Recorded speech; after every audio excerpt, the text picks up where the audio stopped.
let's move on to the specific benefits to these employers when they hire somebody like you. Well, the first benefit is they know they're going to be doing something right the first time. Their policy is going to be legally sound when they implement it. They know it's going to be labor attorney approved.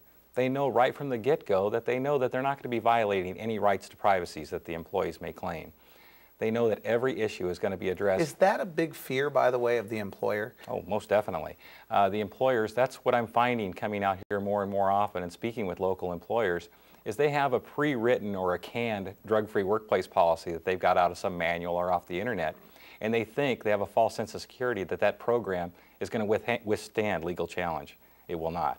You mentioned forensic testing and medical-based testing. What is the difference? Well, with medical-based testing, medical-based testing is designed to help a doctor determine what kind of medical problem a person might have.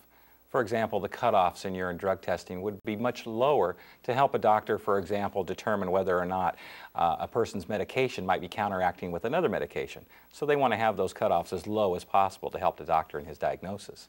They're not designed to identify drug abusers within the workplace and withstand legal challenge. Forensic urine drug testing, on the other hand, is just like collecting evidence, just like a police officer would collect evidence.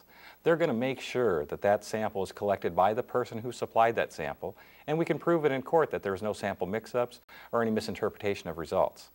Forensic testing also has a higher cutoff, Randy, to make sure that people aren't falsely accused of being an illegal drug abuser simply because they're taking over-the-counter medications and certain foods. Now, how are you able to determine that?